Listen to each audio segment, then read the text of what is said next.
imekuja kwa kushtukiza. Mimi nakuuliza swali moja tu. Wewe hujui kwamba Simba ilikuwa inacheza leo? Najua. Unajua. Kwa hiyo unasemaje Simba hawajatoa taarifa? Kwani leo ndio mechi ya kwanza ya Simba na Yanga kuchezwa?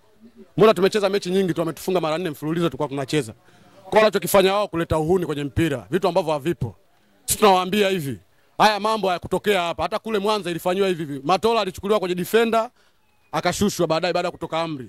Wanaita mambo ya kijinga, mambo ambayo kwenye mpira, mambo ya kishamba. Mpira unahitaji vitu hivyo, mpira una kanuni zake na sheria zake. Wasiingize mambo ya serikali na mambo ya mpira. Jana tumeona kuna sio kwa macho kabisa. Tumeona uwanjani pale gari ya Simba mbele, kuna gari ya polisi, basi ya Simba iko nyuma na zuiliwa kuingia uwanjani. Kwa kama leo, usimuona kama leo tumekuja uwanjani hapa. Polisi mashabiki walikuwa wengi. Polisi mbona wameweza kuwatimua mashabiki? Walishindwa kuwatoa mabamu polisi kwa basi ya Simba iweze kuingia uwanjani kwenda kufanya mazoezi. Wanasema kwamba kuna mambo ya ushirikina, kwamba kwa nini wamekuja usiku? Kwa nini wamekuja usiku kufanya mazoezi? Na mazoezi takiwa wacheze saa ngapi? Mechi zinacheza saa 1. Na Simba wanakuja saa 1 kufanya mazoezi. Sio tatizo. Wao ndio wanaamini mambo ya kishirikina na ndio maana mpaka sasa hivi wanafeli. Mimi nakuambia kama Simba ingekuwa na mambo ya ajabu, basi tusingetoboa hii ligi, tusingefika mbali. Ligi yetu ingedumaa, ila kwa sababu Simba wanafuata misingi na sheria na kanuni za mpira, na maana ligi yetu inaendelea kupanda juu.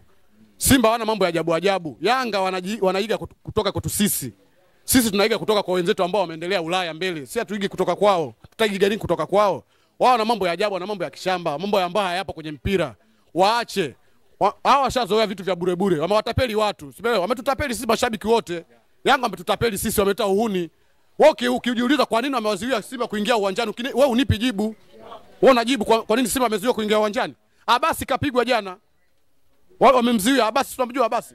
Yeye mratibu wa Simba kazi jana kapigwa. Ni komando wa Yanga. Kwa nini? Wewe nikikuuliza swali kwa nini Simba amezuiliwa kuingia uwanjani, huna jibu. Wewe unajibu. Kwa nini kazuiliwa Simba kuingia uwanjani? Hakuna, yani mpira tusifike huko, hii sio vita.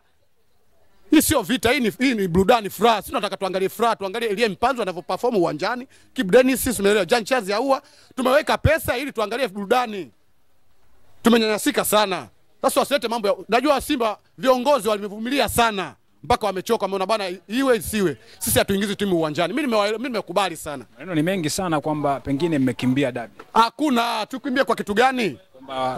Awamu 4, awamu 3 sijui mmekutana na kichapo. Sisi ndio timu ya kwanza, kuwafunga hat-trick. King Kibade na anawafunga Yanga hat-trick. Hakuna mchezaji mwingine mpaka leo, tokea mwaka 77 mpaka leo. Hakuna mchezaji aliyefunga hat-trick kwenye mechi ya dabi. Kwa hiyo sisi tutatuambiaje sisi tumekimbia dabi? Tumewafiga 5-0, tujafunga 5-0. Emmanuel Okuya akiwa Simba 2012. Sasa sisi tunakimbiaje dabi? Wametufunga mara 4 mfululizo. Bora hatujakataa mara zote.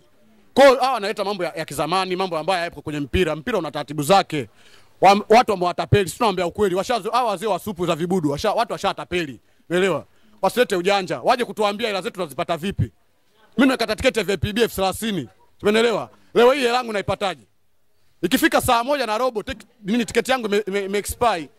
TFF wamesema kwamba game itarudiwa, wataweka tarehe mwafaka. Lakini nashangaa pia Yanga naona wachezaji wameingia uwanjani. Wao hata kama wakiingia uwanjani haisaidii chochote.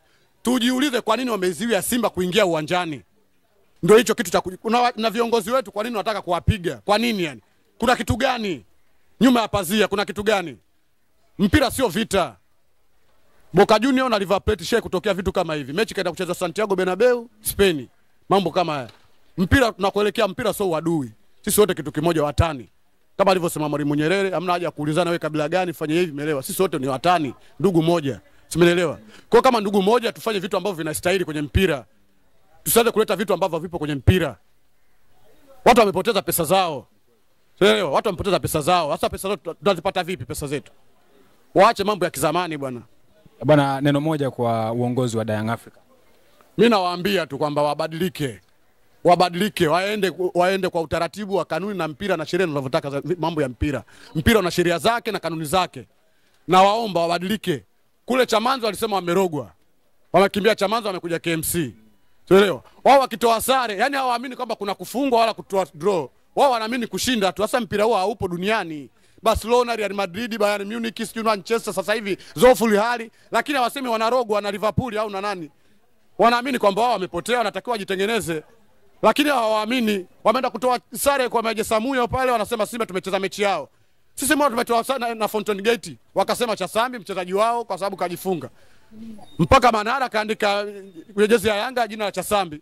Kwa vitu ambavyo havipo kwenye mpira. Tunaamini mpira ni mchezo wa makosa. Mpira una matokeo matatu, utashinda, utafungwa, utasare. Kwa wao sisi tunawaambia tu kwamba bana wajitahidi, waangalie wafuate utaratibu wa mpira unavyosema. TFF pia kama watapata nafasi ya kusikia. Hem, tuzungumzie kidogo kuhusu haya mambo ambayo yanaendelea. Washauri. Mimi naamini TFF wanafanya kazi vizuri sana. Na ndio maana mpaka leo rais wetu wa TFF, Wallace Karia, amejitahidi sana kufikisha ligi yetu nafasi ya 4 kwa ubora. Mimi nampongeza sana. Ila naomba kwamba au natoa ushauri, sio naomba nitumie kauli gani, kwamba wajaribu kutengeneza utaratibu ambao mashabiki wa watu waathirika. Mashabiki wanaathirika sana kwa kiwango kikubwa. Tunatumia pesa. Najua hizi mechi zikiwa zinaahirishwa, anaoathirika sio kiongozi wala nani. Mshabiki ndo anaathirika kwa sababu watu wanatoka Iringa, Mbeya, Mwanza, sijui wapi wanakuja kuangalia hizi mechi. Kwa hiyo kitu kikubwa cha kujiuliza, kwa nini waizuie Simba? Mechi ya kwanza ya tarehe 19 Yanga walipitia geti ambao si sahihi, wakapigwa faini milioni 12 kwa imani za kishirikina.